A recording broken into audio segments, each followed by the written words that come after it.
Oh, hey there. Hi there. My name's Dave, and today we're going to talk about my new computer, which is the brand new 2021 16-inch M1 Max Macbook Pro. I just want to tell you a little bit what I've learned about this machine so far, how it's treated me over the past couple of weeks of using it, and yeah, my overall thoughts on it. Now, this review is not going to be overly technical. I'm not going to get into the benchmarks and all that garbage. I'm really just going to focus on a practical review on what it's been like to live with this thing, do my work on it on a daily basis, and I've edited like 4 videos on it, so I can tell you about that too. Before I get into it though, I want to let you know about my use case, and that would be video editing and media production of all things, and I think that's mostly the people buying these things. Basically, I make videos for YouTube, and I also make videos somewhat commercially in a professional atmosphere, but mainly on YouTube. And you might be wondering, Dave, your channel is really small to be buying an expensive computer like this, and you'd be right. But I actually have 2 channels. This is my little side channel. I've also got a main channel where I've got more videos, and if you want to check that out, I'll link it down below if you're interested on what I really do on YouTube. But on this channel, I want to focus on how I create videos and the content creation side of things. Oh yeah, and before we get too far into this video, I do want to let you know the specs of this actual MacBook Pro. The one I got is the highest spec base model, if that makes sense. So this is the 16-inch MacBook Pro with the M1 Max chip.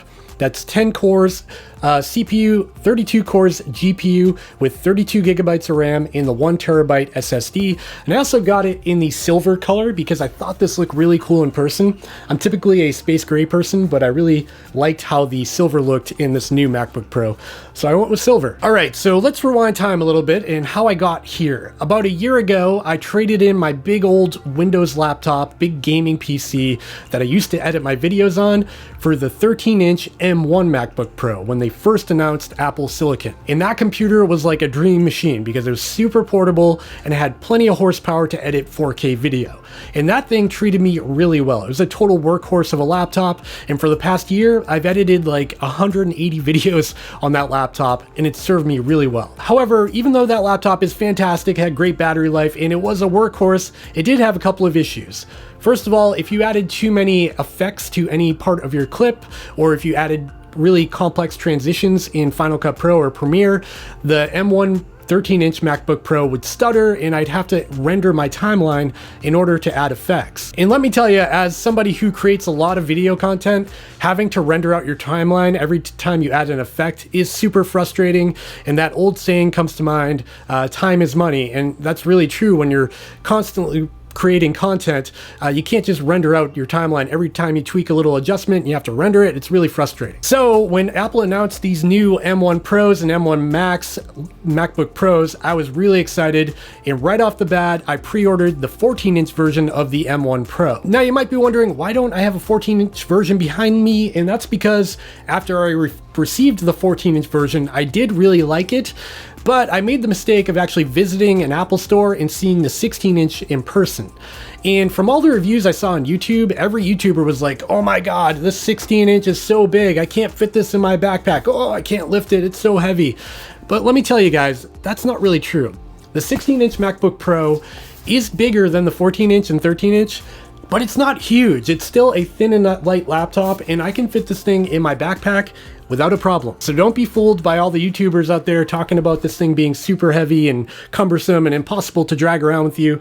It's really not that bad. In either case, after I saw this 16-inch MacBook Pro in person at the Apple Store, I decided to return my 14-inch MacBook Pro and go for the 16-inch version because of a couple of things. First of all, the displays on both the 14 and the 16 with the mini LED XDR liquid display, liquid retina, whatever it's called, is amazing. I mean, these displays are game-changing. They're amazing with high contrast, amazing colors, super bright, and you can edit video in professional photo work and video work right on these laptop displays. And to get a display like this, like a secondary display, would cost you a lot of money. So bumping up to the 16-inch version just gives you more of that amazing screen real estate. And I found that pretty valuable because while I do have this big 32-inch 4K monitor behind me, having a 16-inch display secondary to that is really nice. The other reason I bumped up to the larger 16-inch version is because it does have a bigger battery. It's got a 100 watt-hour battery versus the 14-inch 70 watt-hour battery. And even though I did upgrade to the M1 Max 16-inch, the battery life is still better on this than it was on the 14-inch in my testing. But we'll talk about the battery life testing a little later on in this video. First, let's go through the hardware and what I really like about this laptop. You've probably seen tons of videos about these MacBook Pros already, so I'm not going to bore you by going through all of the specs and everything. I just want to tell you what I care about and what's a huge upgrade for me. First of all, the ports are back, and you've seen this already, but the one thing that I'm really excited about is this SD card port on the side here. Now I know SD cards are kind of going away and everyone's using CF Express in their cameras, but right now I'm filming on a Sony FX3, which uses SD cards. So I can pop the SD card right out of this camera, put it in here, take my footage off, and away I'm running with Final Cut Pro, which is awesome. The other thing that a lot of people haven't really talked about is the new headphone preamp, which is supposed to support higher impedance headphones. And I use a pair of Audio-Technica headphones that previously on my old MacBook, on the 13-inch version, I would need to have the volume basically maxed out in order to hear anything out of the headphone port. On this new MacBook Pro, I'm at like 70% and I'm getting really good volume in the headphones, which is fantastic. Another awesome feature about the new MacBook Pros is the keyboard. I think it's the keyboard I had in my 13-inch, but it's still amazing. This is fantastic to type on. No issues with the keyboard, and a nice upgrade from the 13-inch is getting this massive trackpad in the 16-inch MacBook Pro. If you don't know, even the 14-inch MacBook Pro doesn't have a huge trackpad like this. It's pretty small because it's a smaller laptop. This one is huge. It's basically the size of my hand, and you can swipe around on this on a timeline of your, video editing software, and it's really nice to have. And the final thing I'm really excited about with the 16-inch version of the MacBook Pro are these speakers, which I was not expecting. My old 13-inch MacBook Pro had really good speakers for the size, but I couldn't edit music or video on the laptop speakers. These, I can actually edit video using these laptop speakers without an issue because they sound so good. It's really impressive, the sound quality they're getting out of these. I mean, look how thin this laptop is, and they somehow managed to put really impressive speakers in there. So I love that. All right, now let's talk about performance on the M1 Max MacBook Pro that I have here, and why did I go with the M1 Max chip and not just the M1 Pro chip? So the reason why I went with the M1 Max and not the M1 Pro is because it removes creative blocks. And what I mean by that is with my old laptop, I would always think about the impact of adding another layer of effects or color grading or a certain kind of transition.